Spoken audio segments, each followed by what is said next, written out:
Council on Foreign Relations, but it held exactly the same relationship to this inner society of Cecil Rhodes. Among the charter members were W. Averell Harriman of Union Banking, then President of the United States Woodrow Wilson's main advisor, Colonel Edward Mendell House, John D. Rockefeller, the founder of Standard Oil, banking mogul J.P. Morgan, and prominent bankster Paul Warburg. Well, the Council on Foreign Relations exists today. It's probably the most powerful single organization in America. Many observers, including myself, believe that it is the hidden government of the United States. These people are not elected to office, and most Americans don't even know who they are. But they are holding all of the important positions in society. There are only about 4,000 of them in the United States, but I don't care what organization you want to look at, whether it's government, or whether it's universities, or the large media centers, or whatever it is. You look at the people at the tops of those organizations, the owners, the managers, the CEOs, the board of directors, and I'm going to say probably 80 to 90% of the great power centers of America are dominated by just those 4,000 people who are members of the Council on Foreign Relations. Throughout its history, it would contain extremely influential and powerful individuals in finance, business, media, and politics. Former presidents of the United States include Richard Nixon, Gerald Ford, Jimmy Carter, and William Jefferson Clinton. Currently, Barack Obama claims not to be a member, but has spoken in front of the Council and has had his writings published in the Council's magazine, Foreign Affairs. It's been reported that you and your wife are in the globalist CFR, which is a Council on Foreign Relations. I'd like to know if that is true. Well, first of all, I'm not the Council on Foreign Relations. I don't know if I'm a official member. I've spoken there before. It basically is just a forum where a bunch of people talk about foreign policy, and so there's nothing. There's no official membership. I don't have a card or, you know, a special handshake or anything like that. Now, why is that important?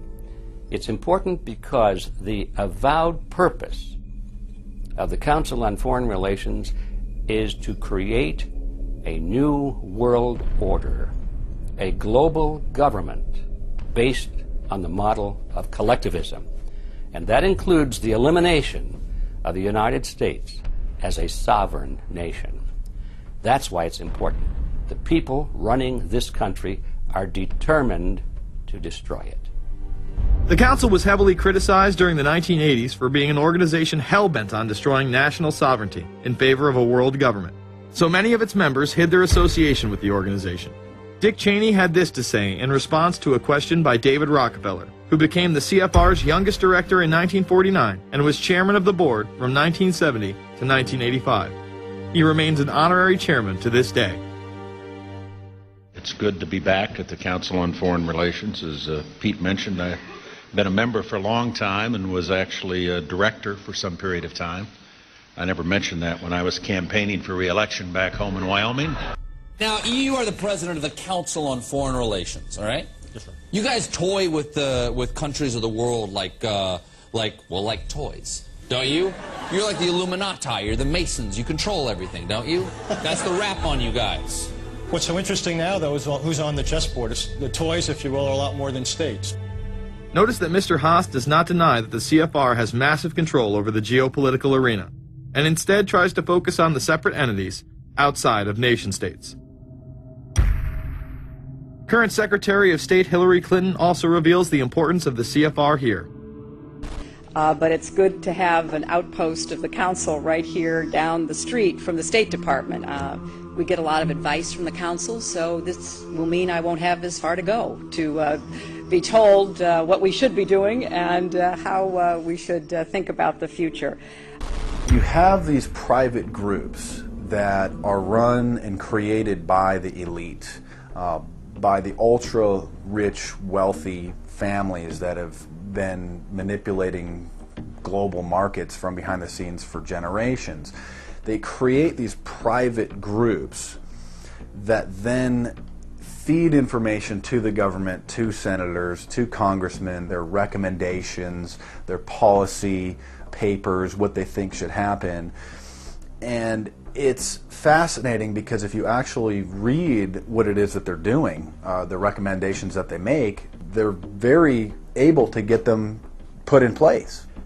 Discussions that are going on in these private groups are really talks that should be going on in Senate committees and in the halls of Congress, but they're happening with these ultra-elite groups that are then pushing their propaganda into the political mainstream, and then it's becoming enacted, it's becoming put into law. Still not convinced the CFR is promoting a new world order? Listen to what Leslie Gelb had to say upon leaving the New York Times to chair the organization as its president in 1993. I loved it. Doing a column is a great job. I'm going to an equally great but different job, and in a way a job that caps everything I've been doing in my life, in government and academia and in journalism. I think that's what the Council on Foreign Relations will allow me to do. Well, you know, for example, you had me and 3 or 4 other folks on this show a few months ago to talk about the New World Order, right? Exactly. Right? Bob I talk about it, you, exactly. Right. I talk about it all the time. New World Order wants a global system where one small central authority of individuals can then dictate a policy that's going to be distributed down to the rest of the world, everywhere, in the smallest little town in the middle of nowhere in some remote country. I now think it's safe to say that the Council is extremely influential on the world stage and openly promote global governance. The Council and the globalists were able to take this agenda to the next level following World War II. The United Nations was born out of the ashes of this conflict. Unlike the League of Nations, the United States not only joined this organization, they championed it. First book I wrote was The Fearful Master, a second look at the United Nations. It was written at a time when it was not popular to be critical of the UN. I mean, the United Nations was viewed by almost everybody as our last best hope for peace. It was a means, we were told, to bring humanity together and put an end to war and live in peace and harmony and promote trade and all of these good things. I wish it were any of those things, but it's not. The original charter for the United Nations was drafted in San Francisco in 1945, and the United States became a permanent member of the Security Council, along with France, the United Kingdom, the Soviet Union, and the Republic of China. The process by which other nations' belief systems could be used to erode and eviscerate our Constitution and Bill of Rights had taken a giant leap forward. The United Nations is one of the most well-known sort of globalization attempts. Its primary goal is to streamline all the governments of the world, to create a global council and to unify all the rules and all the regulations for the world. So it's essentially the precursor and an engine of this new world order. The United Nations is made up of all of the countries of the world, most of which are dictatorships of one kind or another. And you don't take a bunch of dictatorships and put them into a bag and shake it up and come out with a freedom-loving governmental unit. You come out with a global dictatorship. This was the public face of global governance. However, many other organizations have been birthed since. Even more suspect is a private group called the Trilateral Commission. David Rockefeller and Henry Kissinger are among its some 300 influential members. The Trilateral Commission, rich and powerful business and political leaders from Japan, Europe, and North America.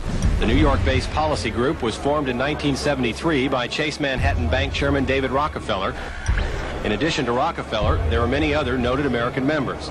Among them, economist Alan Greenspan, former Defense Secretary Harold Brown. George Bush was once a member but resigned last year before his unsuccessful presidential campaign. Back then, it wasn't politically wise to be aligned with what his party's right wing considered a shadow world government. The United Nations would take over America. The Trilateral Commission would control the world. Just look at its membership, they say. Current and former members include Presidents Clinton, Bush, and Carter. Names like Brzezinski, Christopher, Kissinger, and Schultz. And top executives of ITT, Xerox, Exxon, and Nations Bank. Although this group with only 300 members seems to be at the apex of the power structure, there is yet another group formed in 1954 that is even smaller in number and has a greater influence on world events. Meet the Bilderberg Group. This elite group meet annually around the globe. There is a core group of members who have attended every year for decades, such as David Rockefeller, Henry Kissinger, and Queen Beatrix of the Netherlands. These